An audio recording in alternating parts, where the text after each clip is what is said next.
नमस्कार दोस्तों, कैसे हैं आप लोग। मेरी चैनल में आप सभी का स्वागत है।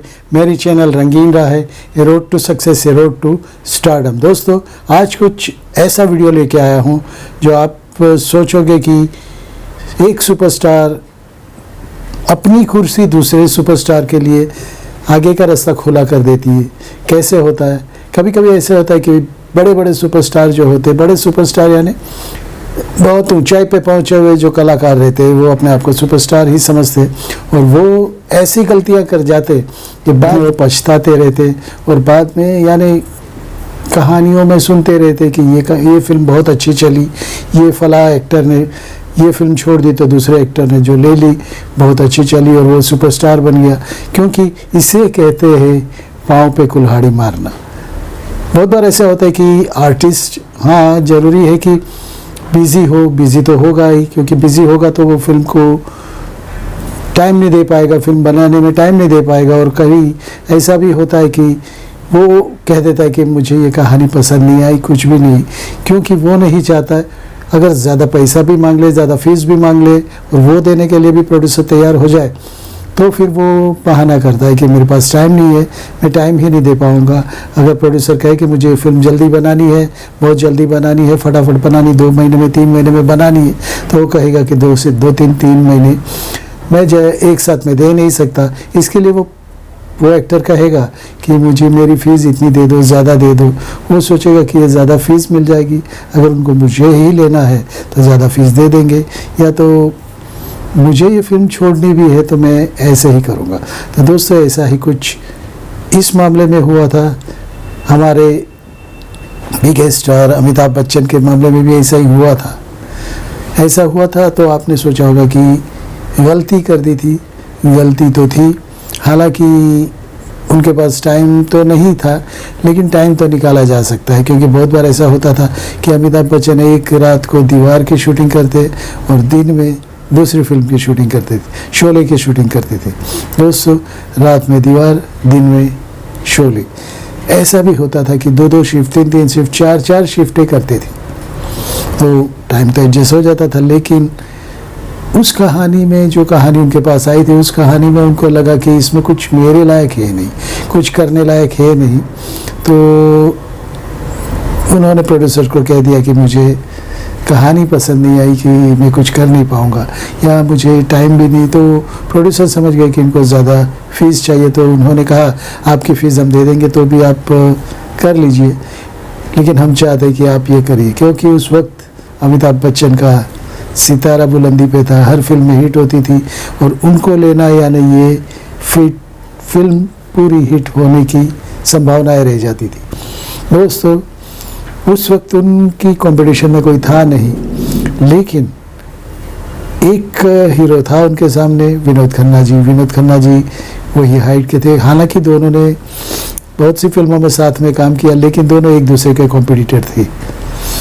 बहुत बार ऐसा हुआ है कि अमिताभ की वक्त यानी उनकी पहचान इतनी प्रोड्यूसर्स के साथ रहती थी कि उन्होंने बहुत सी फिल्मों में विनोद खन्ना जी के रोल कटवा दिए, या तो कुछ डायलॉग्स भी कटवा दिए, जहाँ पे उनको लगता था कि ये मुझ पे भारी पड़ रहा है, ये सीन में मुझे भारी पड़ रहा है, तो उन्होंने शॉर्ट्स भी कटवा दिए थे।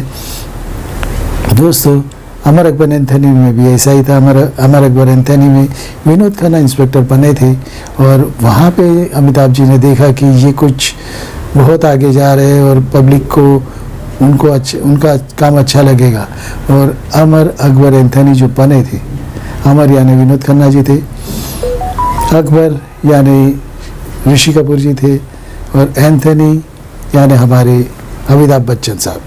तो उन्होंने मनमोहन देसाई को बोल के कुछ रोल्स कटवा दिए, उनके कुछ डायलॉग्स कटवा दिए। होता है, विनोद खन्ना जी को भी पता चला, लेकिन वो टफ फाइट देते थे और टफ कॉम्पिटिटर भी बनते जा रहे थे।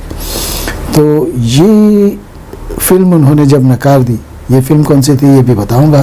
फिरोज़ खान को उन्होंने फिल्म ना कह दी। फिल्म थी कुर्बानी, और विनोद खन्ना 80 के दशक के बहुत ही माने हुए एक्टर माने जाते थे। वो मेरा गांव मेरे देश में जो विलन का रोल करके फिर बाद में हीरो बने थे, और टफ कंपटीशन और हाइट और बॉडी की वजह से बहुत आगे बढ़ चुके थे और अमिताभ को कंपटीशन दे रहे थे और अमिताभ को चुनौती भी दे रहे थे। दोस्तों, ये तो हुई विनोद खन्ना जी की बात। जब ये फिल्म कुर्बानी फिल्म फिरोज़ खान जी जब लेके गए अमिताभ के सामने, तो अमिताभ जी ने तो ना कह दी और बाद में ये फिल्म विनोद खन्ना जी के पास चली गई। इस फिल्म में विनोद खन्ना, ज़ीनत अमान, फिरोज़ खान और बहुत बड़े बड़े स्टार थे और बहुत ही सुंदर रोमांटिक प्लेस पे ये फिल्म शूट की गई थी, बाहर आउट ऑफ इंडिया में, जहाँ पे बहुत सी वहाँ तक कोई फिल्म वाला पहुंचा ही नहीं था, किसी फिल्म की शूट भी नहीं हुई थी। तो ऐसे जो पहली बार आने वाले जो सीन्स थे वो फिल्म में थे और ये फिल्म के गाने बहुत ही अच्छे चले थे, बहुत हिट हुए थे और गाने की वजह से, विनोद खन्ना की वजह से, फिरोज़ खान की वजह से और ज़ीनत अमान की वजह से ये फिल्म सुपर डुपर हिट हो गई। ये फिल्म कुछ 2.5 करोड़ में ये फिल्म बनी थी और ये फिल्म ने कमाए थे कुछ 25 करोड़, यानी अपने उससे 12% ज़्यादा कमाई की थी, 12 पट फिल्म ने कमाई की थी, क्योंकि ये फिल्म बाहर भी बहुत चली, बाहर आउट ऑफ इंडिया में भी बहुत चली और इंडिया में भी उसका म्यूज़िक इतना फेमस हुआ कि लोगों की ज़ुबान पे गाने आने लगे, हर गली मोहल्ले में गाने बजने लगे और विनोद खन्ना रातों रात सुपरस्टार बन गए और अमिताभ को बहुत पछतावा हुआ कि ये मैंने क्या कर दिया, ये फिल्म मैंने क्यों छोड़ दी। वो तो पछतावा उनको ज़िंदगी भर रहेगा, क्योंकि उनको कंपटीशन देने वाला कोई स्टार को आगे बढ़ गया था और पब्लिक के ज़ुबान पे अमिताभ के बदले विनोद खन्ना का नाम आने लगा था। लेकिन देखिए, ऐसे ही स्टार पद मिल जाने की वजह से विनोद खन्ना ने अचानक रजनीश जी का हाथ थाम लिया, रजनीश जी का हाथ थाम लिया और अमेरिका में रजनीशपुरम में जाके बस गए और रजनीशपुरम यानी रजनीश जी के चेले बन गए और वहाँ पे जाके बागवानी और ये सब करने लगे। तो ये तो ऐसा है कि पब्लिक की नज़रों में तब तक आप रहोगे जब तक आप दिखोगे, जब तक आप आते नहीं रहोगे तब तक पब्लिक आपको भूल भी जाती, क्योंकि हमेशा ये तो नहीं होता कि आप ही चलोगे, आपके बदले दूसरा तो कोई है। तो इस मौके का फ़ायदा विनोद खन्ना जी का अमिताभ जी ने उठाया और बाद में बहुत सी फिल्में आई। हालांकि इन दोनों ने भी बहुत साथ में काम किया था, हेरा फेरी में काम किया, सी फिल्मों में काम किया था। तो दोस्तों, इन्होंने हेरा फेरी में भी काम किया था, बहुत सी फिल्मों में काम किया था। लेकिन उस वक्त अमिताभ जी को टफ तो लग रहे थे, कुछ कुछ शॉट्स में मालूम पड़ जाता है कि विनोद खन्ना जी इनसे एक हाथ ऊपर है। तो ये तो विनोद खन्ना जी तो वहाँ चले गए रजनीशपुरम में, तो अमिताभ जी ने बाजी मार ली और अमिताभ जी वापस, सामने कोई था ही नहीं, कंपटीशन में कोई था ही नहीं, तो अमिताभ जी सुपरस्टार के पद पे आगे जाने लगे। दोस्तों, लेकिन एक बात तो है, कोई भी कलाकार गलती तो करता है, कभी कभी बहुत बार ऐसा होता है कि काम की वजह से भी बिजी हो जाते, या तो टाइम नहीं दे पाते, या तो वो होता है कि कहानी अच्छी नहीं लगी हो।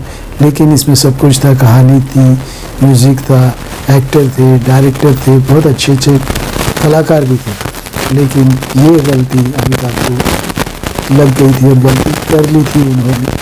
बाद में शायद जिंदगी भर पछतावा भी रहेगा, लेकिन बाद में अमिताभ ने कोशिश की कि अपने स्टार को बनाए रखे और आज तक वो फिल्मों में बिजी है।